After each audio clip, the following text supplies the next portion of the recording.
পাকিস্তানের করাচির হযরত যাকে বলা হয় হাকিম মোহাম্মদ আখতার সাহেব রহমতুল্লাহি আলাইহি, জমানার যুগ শ্রেষ্ঠ একজন বুজুর্গের নাম ছিলেন হাকিম আখতার সাহেব রহমতুল্লাহি আলাইহি। উলামায়ে কেরাম ওনাকে খুব ভালো করে চিনেন, শ্রদ্ধার সাথে ওনার নাম নেই। এই হাকিম মোহাম্মদ আখতার সাহেব রহমতুল্লাহি আলাইহি উনি ওনার কিতাবের মধ্যে, রেসালার মধ্যে ঘটনা আনছেন। একজন যুবক তার মার সাথে খারাপ আচরণ করার কারণে তার পরিণতিটা কি হইল? একদিন পাকিস্তানের করাচির মসজিদে হাকিম মোহাম্মদ আখতার সাহেব রহমতুল্লাহি আলাইহি মসজিদের ভিতরে ঢুইকা গেলেন। মসজিদের মধ্যে নামাজ আদায় করতেছি, এইভাবে পেছনের দিকে তাকায় দেখে একজন নওজোয়ান যুবক, সেও নামাজ পড়তেছে। নামাজের রুকু সেজদাগুলা তার জবর সুন্দর, তার রুকুটাও বড় সুন্দর, সেজদাটাও বড় সুন্দর। তার প্রত্যেকটা নামাজের হুকুম আহকামগুলা খুব সুন্দর করে পালন করি। এবার হাকিম আখতার সাহেব রহমতুল্লাহি আলাইহি তাকায় দেখে এই যুবক এত সুন্দর করে নামাজ পড়ে, কিন্তু নামাজের মধ্যে দেখা যায় যুবকের হাতটা একটা ব্যান্ডেজ দিয়ে প্লাস্টার করে এইভাবে পেঁচানো। যুবক এইভাবে নামাজ পড়ে। হাকিম আখতার সাহেব তারে জিজ্ঞাসা করে, ওরে যুবক এত সুন্দর করে তুমি নামাজ পড়ো বুঝলাম, এত সুন্দর তোমার নামাজ, রুকু সেজদাও তোমার ভালো, সূরা কেরাত তোমার ভালো, তুমি একজন নওজোয়ান যুবক, এত সুন্দর করে নামাজ তুমি কতদিন ধরে পড়ো? কিন্তু বুঝলাম রে যুবক, এত সুন্দর নামাজ তুমি পড়ো বুঝলাম, কিন্তু তোমার হাত কেন প্লাস্টার করা, ব্যান্ডেজ দ্বারা পেঁচানো? করাচির হযরত হাকিম আখতার সাহেব রহমতুল্লাহি আলাইহি জিজ্ঞাসা করলে, যুবক চোখের পানি চাইরা বলেন, হুজুর এইটা একটা মর্মান্তিক ঘটনা, এটা একটা হৃদয় বিদায়ক ঘটনা গো। হুজুর এই কথা মনে কইরা আর আপনি আমাকে কষ্ট দিয়েন না গো হুজুর, আমার জীবনে আমি এত বড় একটা অন্যায় করেছি, জানি না আমার এই অন্যায় অপরাধের ক্ষমা হবে কিনা। হাকিম আখতার সাহেব আবার ডাক দিয়া করে, যুবক তোমার অন্যায় অপরাধের কথাটা একটু আমি শুনবার চাই, বলো। আপনারা উল্লেখ করছেন। এবার যুবক চোখের পানি চাইরা কয়, হুজুর আজ থেকে বহুদিন পূর্বে যেই দিন আমি দুনিয়ার মধ্যে ভূমিষ্ঠ হইলাম, দুনিয়ার মধ্যে ভূমিষ্ঠ হওয়ার আগে আমার আব্বা দুনিয়ার থেকে বিদায় নিয়ে চলে গেছে। আমি একজন ইতিম, দুনিয়াতে আসার আগে আমার আব্বা দুনিয়ার থেকে বিদায় নিয়ে চলে যায়। হুজুর আমি দুনিয়াতে ভূমিষ্ঠ হওয়ার পরে আমার মা আমাকে লালন পালন করতেছে আমার ভবিষ্যৎ সুন্দর করার জন্য, আমাকে ভালো পড়ালেখা করে উচ্চতর ডিগ্রি অর্জন করানোর জন্য। হুজুর আমার বাপ আমার ভবিষ্যতের কথা চিন্তা কইরা আমার মা বিধবার শাড়ি পইরাই বইসা রইলেন। আমার মা অন্যত্র কোথাও বিবাহ শাদী বসে নাই গো। হুজুর আমার মা আমার লালন পালন করার জন্য, আমার দুধের ব্যবস্থা করার জন্য, খাবারের ব্যবস্থা করার জন্য স্বামী হারার দুঃখ মনের মধ্যে নিয়া পরের বাড়িতে কাজ কইরা কইরা, মানুষের বাড়ি ঘর দর জোয়ার বাড়ি ঘর জর দিয়া দিয়া মানুষের বাড়িতে কাজ কইরা কইরা আমার জন্য খাবার জোগাইতেছেন, আমার জন্য পরন জোগাইতেছেন, আমার জন্য সুন্দর সুন্দর খাবারের ব্যবস্থা করতেছেন। আস্তে আস্তে যখন আমি একটু বড় হই, এই মা আমারে নিয়ে একটা স্কুলে ভর্তি করাই দিলেন। প্রাইমারির পড়ালেখা শেষ করে আমি একটা হাই স্কুলে ভর্তি হইলাম। পড়ালেখার খরচ জোগানোর জন্য হুজুর আমার মা কতদিন পরের বাড়িতে কাজ করছি, আমি নিজের চোখে তাকায় তাকায় দেখলাম আজকে অনেক দিন ধরে আমার মার সাথে আমার কোনো যোগাযোগ নাই। হুজুর শেষ পর্যন্ত আমি হাই স্কুল পাড়ি দিয়ে আমি উঠলাম কলেজের মধ্যে। যখন আমি কলেজে ভর্তি হইলাম তখনও আমার মা আমার লালন পালনের জন্য, পড়াশোনার টাকা পয়সার জন্য পরের বাড়িতে কাজ কইরা কইরা আমার খরচ জোগাইতেছেন, আমার প্রাইভেট টিউশনের জন্য খরচ জোগাইতেছেন। হুজুর এবার আমার জীবনের মর্মান্তিক ঘটনাটা শুনেন। আমি যখন কলেজ লেভেলের পড়ালেখা শেষ করে আমি ভার্সিটির মধ্যে ভর্তি হইলাম গো। ওই ভার্সিটির মধ্যে একটা সুন্দরী নারীর দিকে তাকাইয়া আমি তার প্রেমে পইরা আমি তার দিকে লোবানো দৃষ্টিতে তাকাইলাম।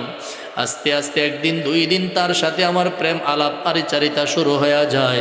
শেষ পর্যন্ত এই সুন্দরী নারীর কথায় আমি আমার মাকে মাইনাস করে আমার বারে বাদ দিয়া এই সুন্দরী নারীকে আমি বিবাহ করলাম।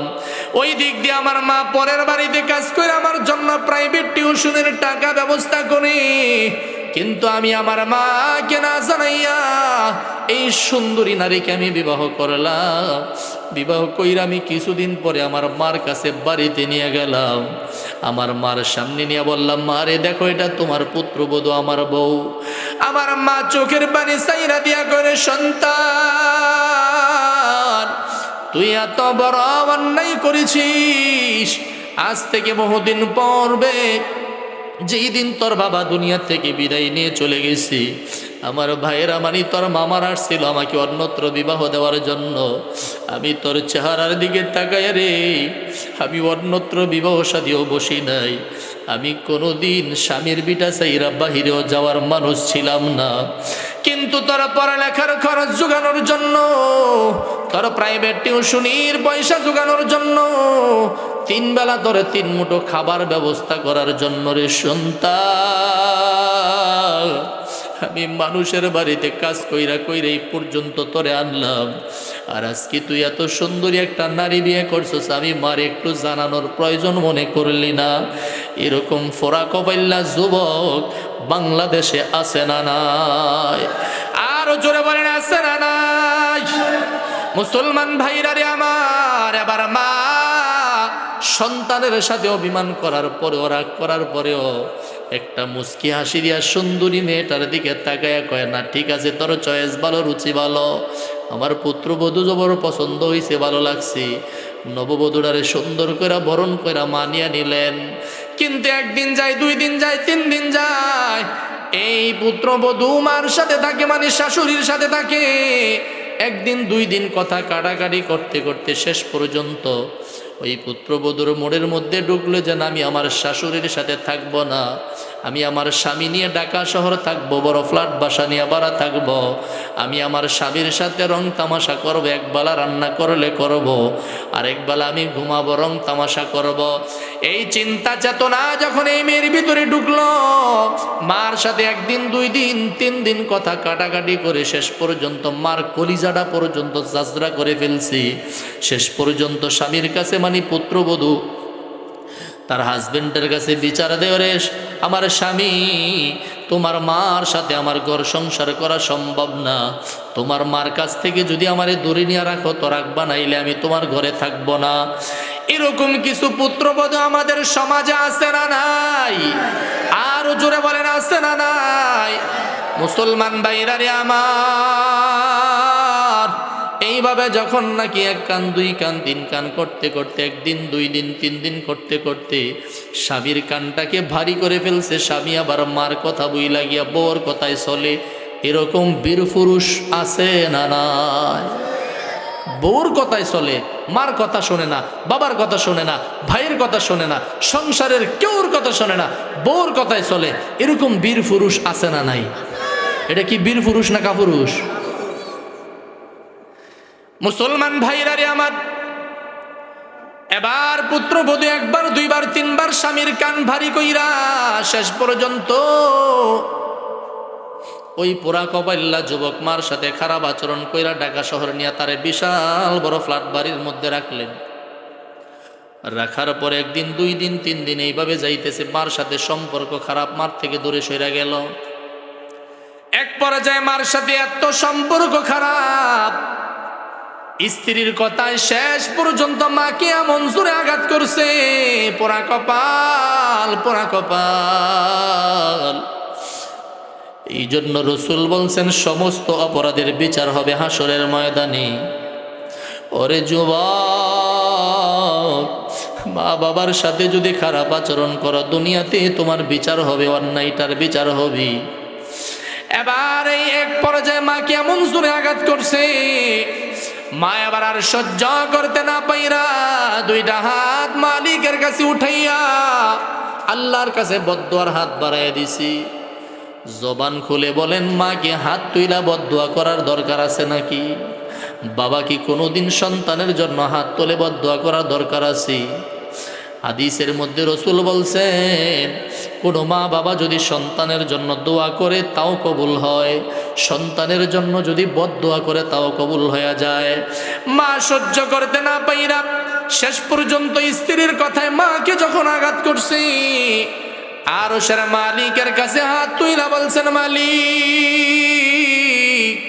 যেই সন্তান তার বউয়ের কথায় শেষ পর্যন্ত আমি মারছি,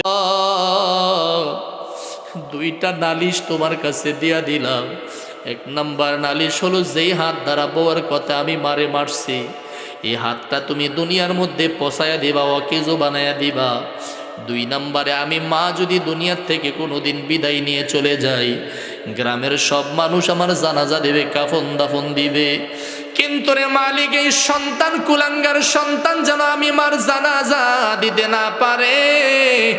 এই দুইটা বদদোয়া দিয়ে দিলেন মা। এই দুইটা বদদোয়া নিয়ে সন্তান আবার ঢাকা শহর চলে যায়, স্ত্রীর নিয়ামত ফুর্তি করে, রং তামাশা করে, শ্বশুর বাড়ির মানুষের সাথে সম্পর্ক বড় ভালো। শাশুড়ি যদি টাকা চায়, কয় মা বলেন কি, এক্সকিউজ মি, কত লাগবে বলেন, আপনি ব্যাংকের এটিএম কার্ড নিয়ে যান, চেক বই নিয়ে যান। মা যদি টাকা চায় তাইলে মারে কয়, গত মাসে না 5,000 দিলাম, এই মাসে কি আবার এত টাকা লাগেনি? মার জন্য বড় হিসাব, বাবার জন্য বড় হিসাব। ওরে কলিজার টুকরা যুবক, আমিও তোমার মতো একজন যুবক, কসম করে বলি, মা বাবার জন্য হিসাব করবা না, আল্লাহ তোমার হায়াতে বরকত দিবে, আল্লাহ তোমার দনে মনে জনে সব কিছুর মধ্যে বরকত দিবেন কি? মুসলমান ভাইরারি আমার, এই দুইটা বদদোয়া নিয়ে যুবক এবার চলে গেলেন। হাকিম আখতার সাহেব লেখছেন তার কিতাবের মধ্যে ঘটনা। কিছুদিন পরে এলাকা থেকে খবর যায় তার মা দুনিয়া থেকে বিদায় নিয়ে চলে গেছে। এবার সন্তান তার মার জানাজা দেওয়ার জন্য আসবে, মার জানাজা দেওয়ার জন্য আসবে, কিন্তু মা তো আরশের মালিকের কাছে বদদোয়া দিয়া রাখছে, সন্তান যেন আমার জানাজা পড়তে না পারে। জানাজার জন্য যখন রওনা দেয়, রাস্তার মধ্যে এসে দেখি কোনো যানজট নাই, কোনো বাধা বুত্তি নাই, কোনো কিছুই নাই, তারপরও কে যেন শুধু বাধা দেয়। সকালবেলা আসার কথা, 10টায় আসতে পারে না, দুপুর হয়ে গেল আসতে পারে না, বিকাল হয়ে গেল আসতে পারে না, মাগরিবের সময় হয়ে গেছে, তারপরও সন্তান আসতে পারে না। কয়টা দুনিয়ার কোনো যানজট আর দুনিয়ার কোনো প্রশাসনিক বাধা না। ওরে পোড়া কপাল্লা যুবক, তোমার মা তোমার জন্য বদদোয়া করে গেছে, তুমি যেন মার জানাজা দিতে না পারো। শেষ পর্যন্ত এলাকার মানুষ সবাই অপেক্ষার প্রহর গই না, আর দেরি করতে পারে না।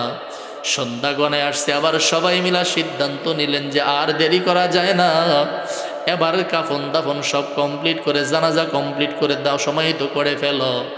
যেই মাত্র সব কিছু কমপ্লিট করে ফেলছে, যুবক মাত্র এই বাজারের মধ্যে এসে নাই মা, এলাকার সবগুলা মানুষরে দেখে ডাক দিয়া কয়, মানুষেরা রে,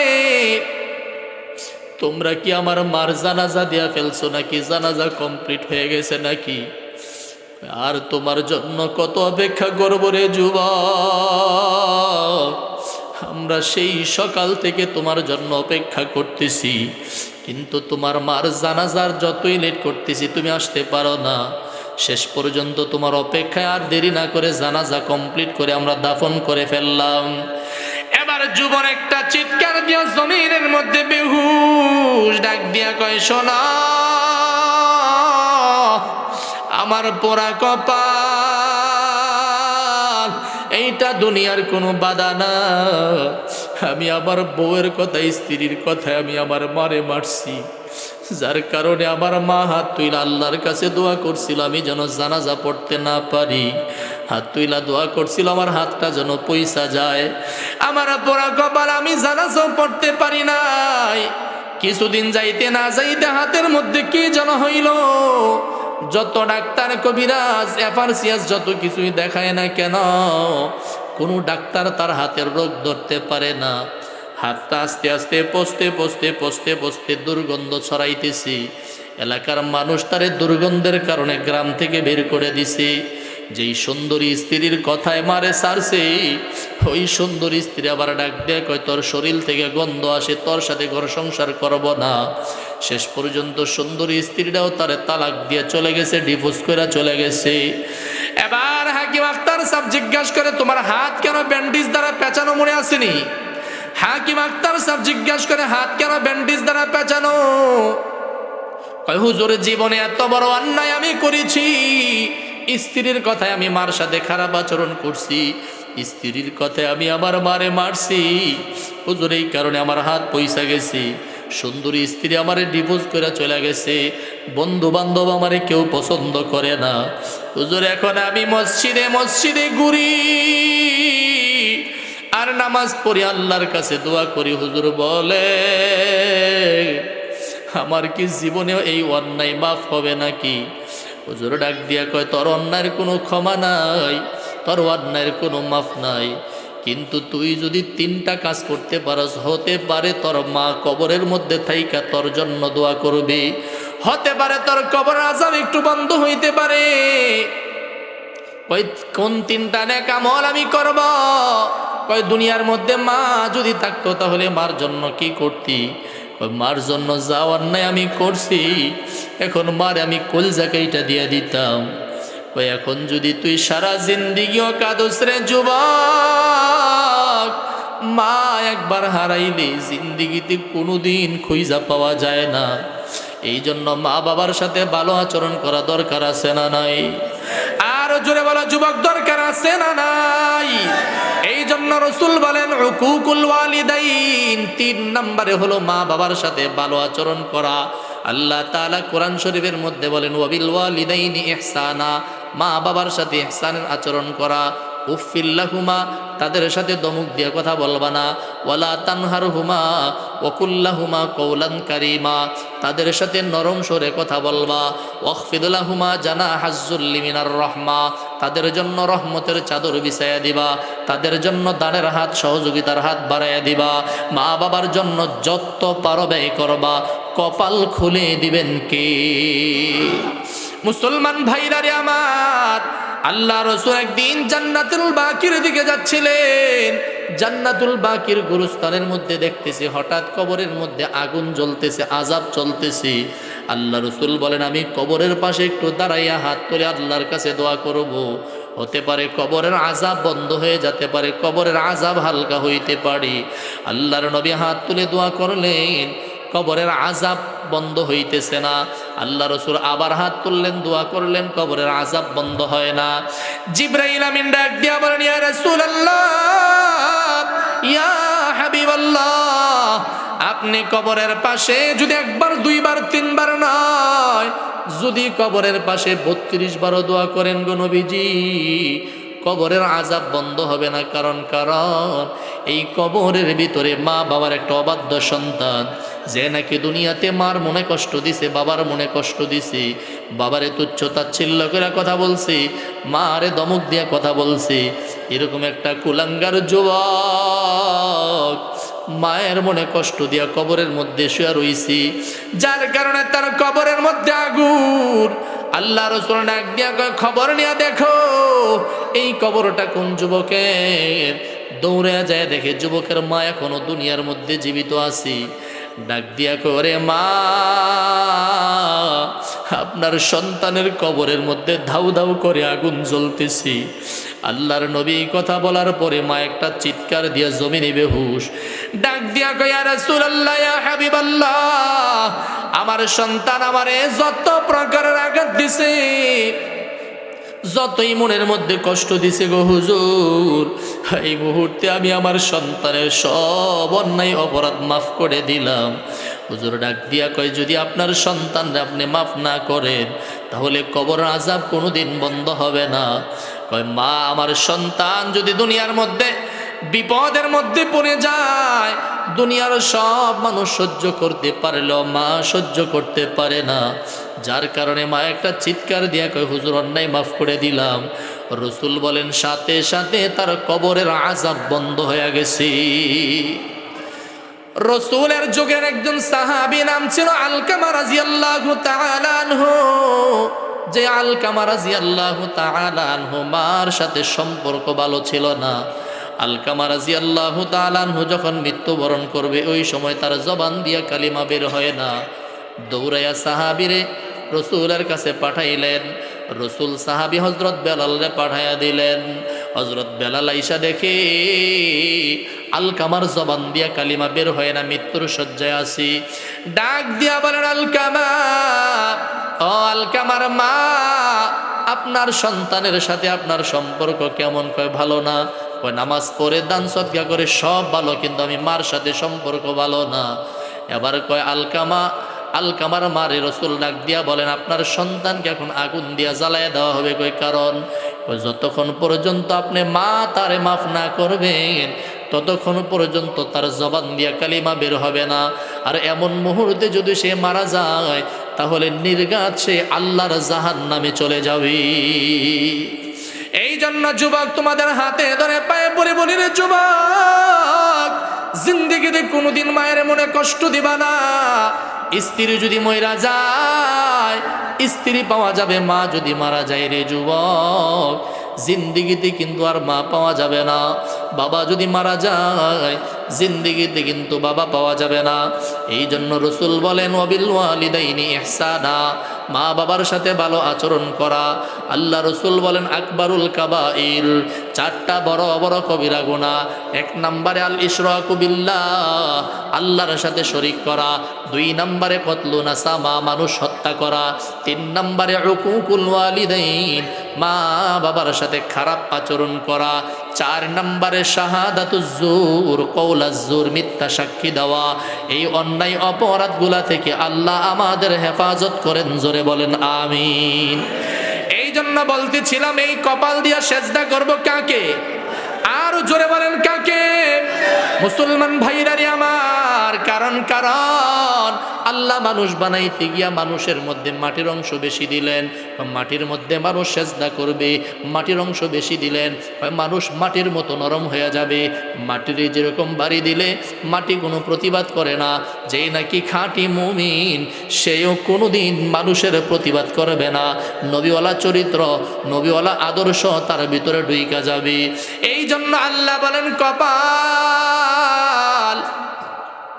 চেহারার মধ্যে এত দামি সম্পদ কপালটা তোমারে দিলাম, কারণ এই কপাল দিয়া তুমি ফজরের সেজদা করবা, এই কপাল দিয়া তুমি যোহর আসর মাগরিব এশার সেজদা করবা, তাহাজ্জুদের সেজদা দিবারে যুবক। যখন সেজদা দিয়া আমার মালিক রে কুদরতি পায়ে সেজদা দিয়া দুই ফোঁটা চোখের পানি সাইরা আমার আল্লাহরে ডাক দিবা। আল্লাহ ডাক দিয়া বলেন, রে বান্দা, বনি ইসরাইলের মধ্যে 99 বছর পর্যন্ত একটা যুবক সনাম সনাম সনাম সনাম সনাম সনাম এইভাবে 99 বছর পর্যন্ত মূর্তির সামনে গিয়া মূর্তিরে ডাকি। একদিন 99 বছরের মাথায় হঠাৎ তার জবান দিয়া সনাম নামের পরিবর্তে আল্লাহর 99টা নামের একটা নাম সমাদ আছে না নাই? হঠাৎ মুখ পিছলায় ওই মূর্তি বুজুকের মুখ দিয়া আল্লাহর 99 নামের এক নাম সমাদ যেই মাত্র চলে আসছে, আল্লাহ ডাক দিয়া কয়, লাব্বাইকা ইয়া আবদি, লাব্বাইকা ইয়া আবদি। আল্লাহ তাআলা ডাক দিয়া কয়, 99 বছর পর্যন্ত সে যদি মূর্তির পূজা করে, আমি আল্লাহর সাথে শরীক করে, গায়রুল্লাহর সাথে মাথা নত করে, মূর্তির সামনে নিয়ে খানা দেয়, মূর্তির সামনে নিয়ে মিষ্টি দেয়, মূর্তির সামনে নিয়ে ফল ফ্রুট দেয়, মূর্তির সামনে নিয়ে কলা দেয়, কিন্তু কোনোদিন আমি আল্লাহর মসজিদে গিয়া সেজদা দেয় নাই, ওই লোকটা যদি একদিন হঠাৎ তার মুখ দিয়া পিছনে আমি আল্লাহর ডাক দে, আমি আল্লাহ যদি তার ডাকে সাড়া দে, ওরে বান্দা বান্দি, তুমি তো হইলা আমি আল্লাহর আদরের বান্দারে, তুমি যদি ফজরের সেজদার মধ্যে আইসা আমি আল্লাহর একবার ডাক দিতে পারো, আমি আল্লাহ তোমার জিন্দিগির গুনাহ মাফ করে আমি আল্লাহ তোমারে কুদরতি চাদর দিয়া পেঁচায় রহমত দান করে দিব। আরে বান্দা, ফজরের নামাজের মধ্যে আসো নাই, জোহরে আসো, জোহরে আসো নাই, আসর মাগরিব এশার মধ্যে আইসা আমি আল্লাহরে যদি ডাক দাও, গায়রুল্লাহরে যদি শিরিক না করো, আমি আল্লাহর বিপক্ষে যদি মাজারের মধ্যে গিয়া সেজদা না দাও, মূর্তির সামনে যদি মাথা নত না করো, মাজারের মধ্যে গিয়া যদি কপালটা না ঠেকাও, আমি আল্লাহর ঘর মসজিদের মধ্যে এসে যদি কপালটা ঠেকাও, আল্লাহ রসুল ডাক দিয়া বলেন, যেই ব্যক্তি দুনিয়াতে 5 বেলার নামাজ যথাযথভাবে পড়বে, আল্লাহ রসুল বলেন ওই ব্যক্তিকে 5টা পুরস্কার দেওয়া হবে। এর মধ্যে একটা পুরস্কার আছে ডান হাতে আমল নামা দেওয়া হবে। রসুল আল্লাহ তাআলা বলেন যারা নামাজ পড়ে তাদের পুরস্কার ডান হাতে দেওয়া হবে। ফাআম্মা মান উতিয়া কিতাবাহু বিয়ামিনি, রসুল বলেন ডান হাতে আমল নামা পাওয়ার পরে সবাই রে দেখাইব, আনন্দে আত্মহারা হয়ে যাইব। আবার কিছু মানুষ আছে গো এমন, যাদের আমল নামা বিশিমালিহি, যাদের আমল নামা বাম হাতে দেওয়া হবে। এইভাবে পেটের ভিতর দিয়ে হাত নিয়ে পিছন দিক থেকে আমল নামা নেওয়া হবে। কিন্তু নামাজি বান্দা যারা, আল্লাহ তাআলা তাদের আমল নামা ডান হাতে দিবে।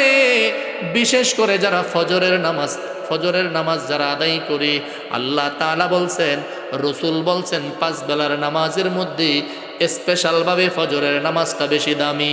কারণ ফজরের নামাজের মধ্যে কোরআন শরীফ তেলাওয়াত করা হয় কি হয় না? আস্তে কন, সবাই কয় না তো। কারণ ফজরে তো নাই মুসলি কইব কইতে, ঠিক নেই? ফজরের মুসলি হলো 3.5 জন। 3.5 জন কেমনে বুঝেননি? ইমাম সাহেব একজন, পিছনে 2 জন, লাগে আবার একটা 1.5 ব্যাটারি, বুঝেন নাই? গড় ডিস্টার্ব করে আইছে মসজিদের মধ্যে, এই 1.5 ব্যাটারি মিল্লা 3.5 জন ফজরের মুসল্লি। রসুল বলেন, আলোচনা শেষ, রসুল বলেন ফজরের মুসল্লির দাম কত? ইন্না কুরআনাল ফাজরি কানা মাশহুদা, যারা নাকি ফজরের নামাজ পড়ে, ফজরের নামাজের মুসল্লিদের দাম কত জানো? ফজরের নামাজের মধ্যে তেলাওয়াত করা হয় কি হয় না? আপনাকে মসজিদে ফজর নামাজ হয়নি? হ্যাঁ, কোন কি সবাই আইননি? আয় না সবাই ফজর নামাজ হয়তো 3.5 জন ছাড়া ফজরের মুসল্লি নাই, ঠিক নেই? দেখেন রসুল আল্লাহ কি বলছেন, ইন্না কুরআনাল ফাজরি কানা মাশহুদা, ফজরের নামাজে তেলাওয়াত হয়নি, মাগরিবে তেলাওয়াত হয়নি। ফজরের ডাত বেশি না মাগরিবের ডাত বেশি? ফজরের নামাজের মধ্যে 40 আয়াত পড়া মুস্তাহাব, হুজুররা জানে। আর মাগরিবের নামাজের মধ্যে ছোট তেলাওয়াত করে। ফজরের নামাজের তেলাওয়াত লম্বা কেন? লম্বা হয়েছে এই কারণে, কারণ ফজরের নামাজটা হলো বরকতময় সময়। এই সময়ের তেলাওয়াতটা বান্দা বান্দির পক্ষ হইয়া আল্লাহর কাছে যায় সাক্ষী দিবে, ইন্না কুরআনাল ফাজরি কানা মাশহুদা। সুবহানাল্লাহ বলেন। এই জন্য ফজরের নামাজের দাম বেশি না মাগরিবের? মুসল্লি কোনটাত বেশি হয়? বুঝে নাই কোনটাত হওয়া দরকার, কোনটাত? ফজর। 2, রসুল বলছেন ফজরের নামাজ দিয়া মুমিন আর মুনাফিক চেনা যায়। বুঝতাম নি? মুনাফিক ফজরের নামাজ পড়তে পারতো না। আমি জানি না, এই মাহফিলে তো গত বছর আসছিলাম, আগামী বছর আসবো না আসবো এটা নিয়ে আমার কোনো টেনশন নাই, কিন্তু হক কথা, ফজরের নামাজ মুনাফিক পড়তে পারে না, ফজরের নামাজ পড়তে পারে যারা মুমিন বান্দা। তাহলে ফজরের মুসল্লি দিয়ে বোঝা যায় কে মুমিন আর কে মুনাফিক। এই জন্য ফজরের নামাজ পড়া দরকার আসেনি? আর জোরে বলেন, আছে না নাই? আল্লাহ তাআলা ডাক দিয়া বলেন, এর বান্দা ফজরের নামাজের মধ্যে আইসা যদি চোখের পানি সাইরা যদি তুমি কান্না করতে পারো, আরে 99 বছর পর্যন্ত একজন মূর্তি পূজক যদি এক মুহূর্তের জন্য আমি আল্লাহরে সন্তুষ্ট করতে পারে, আরে বান্দা তুমি তো আমার মায়ার বান্দা, তুমি উম্মতের জন্য আমি রসুলের কি পরিমাণ মায়া। আল্লাহ তাআলা বলেন তুমি বান্দার জন্য আমি আল্লাহর কি পরিমাণ মায়া। রসুল বলেন এই উম্মতের জন্য আমি হাসরের মাঠের মধ্যে ক্ষণে হাউজে কাউসারে দৌড়াবো, ক্ষণে আমি পুলসিরাতের মধ্যে যাব, ক্ষণে আমি মিজানের মধ্যে যাব গো। আমার একটা গুনাহগার উম্মত যেন জান্নাতের মধ্যে ঢোকা বাকি না থাকে। আল্লাহ তাআলা বলেন যারা ফজরের তেলাওয়াতের মধ্যে শামিল হয়, আমি আল্লাহ তাদের সারা দিনের কাজের মধ্যে বরকত দান করি। 8টা বিষয়ে কথা বলছি, আবার বলছি, শেষ করে দিচ্ছি। 1 নম্বরে, প্রত্যেক দিন সকাল সন্ধ্যায় 100 বার সুবহানাল্লাহ আলহামদুলিল্লাহ। 2 নম্বরে সুবহানাল্লাহি ওয়া বিহামদিহি সুবহানাল্লাহিল আযীম। সবচেয়ে দামি একটা কথা, আমরা দুনিয়াতে যত কথাই কই, রাজনীতি বক্তব্য দেই, বেরাজনীতি বক্তব্য দিই, যাই বলি, এই 2টা কথার নিচে বুখারী শরীফের শেষ হাদিস রসুল বলছেন এই 2টা কথা হচ্ছে সবচেয়ে দামি। এই জন্য 2টা কথা জবান দিয়ে বলবো, সুবহানাল্লাহি ওয়া বিহামদিহি সুবহানাল্লাহিল আযীম। 3 নম্বরে, প্রত্যেক দিন আল্লাহর কাছে 3 বার করে জান্নাত চাবো। আল্লাহুম্মা ইন্না নাসআলুকাল জান্নাহ, ওয়া ফি riwayatin আখর আল্লাহুম্মা ইন্না নাসআলুকাল জান্নাহ ওয়া ক্বালাতিল জান্নাহ আদখালানি। আল্লাহ তুমি জান্নাত বলবে, আল্লাহ তুমি আমার ভিতরে ঢুকাইয়া দাও। 4 নম্বরে ওয়া নাউযু বিকা মিনান নার ওয়া ফি রাওয়ায়াতিন আখর আল্লাহুম্মা আজিরনি মিনান নার। 7 বার করে পড়বো। এই 4টা সুন্নতের উপর আমল দিলাম। 2 নম্বরে বলছি 4টা কবিরা গুনাহ করা যাবে না। 4টা কবিরা গুনাহ করা যাবে না। আল ইশরাকু বিল্লাহ, আল্লাহর সাথে শরীক করা। 2 নম্বরে কতলু নাসামা, মানুষ হত্যা করা যাবে। 3 নম্বরে উকুকুল ওয়ালিদাইন, যুবক ভাইয়ারা, মা বাবার সাথে কোনোদিন খারাপ আচরণ করা যাবে না। 4 নম্বরে শাহাদাতুজ জুর ওয়া কওলাজ জুর, মিথ্যা কথা বলা যাবে, এমনকি মিথ্যা সাক্ষীও দেওয়া যাবে না। নিজে মিথ্যা বলি নাই, আরেকজনের নামে মিথ্যা সাক্ষী দিছি, এক সমান। এই 4 8টা কথা বললাম। যদি এই 8টা আপনার আমার বাস্তব জীবনে ফিট হয়ে যায়, ওয়াজ সার্থক। এবার বলতেছিলাম যে এই মাহফিলটা, এই যে সেজদাটার কথা বললাম, এই ফজরের সেজদাটা হয় কোথায়? মসজিদে। এটা মসজিদ না? মসজিদে তেলাওয়াত হয়। রসুল হাদিসে কি বলছে জানেন? রসুল বলেন সিজদাতুন ওয়াহিদাতুন খায়রুম মিনাদ দুনিয়া ওয়া মা ফি। একটা সেজদার মূল্য কত?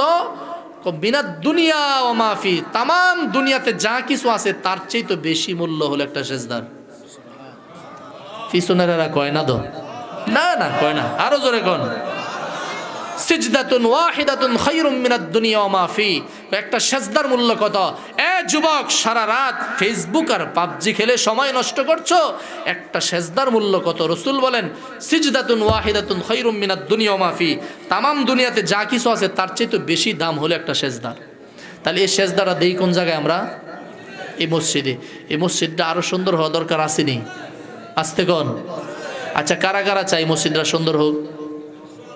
অনেকে ডরে হাত উড়ে না গো, যদি টেদাউন লাগে হাত উড়ান। আল্লাহ তুমি দেখো, সবাই চায় তোমার ঘর মসজিদটারে সুন্দর করতে, জোরে বলেন আমিন।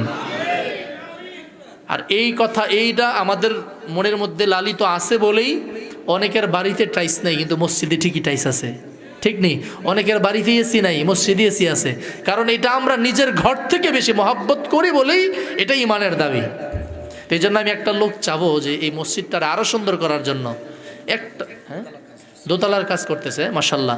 দোতলার কাজের জন্য, মসজিদ সুন্দর করার জন্য ডেভেলপমেন্ট কাজ চলতেছে, কনস্ট্রাকশনের কাজ চলতেছে। যে হুজুর মসজিদের কাজ চলতেছে, আমার টাকাটা দিয়া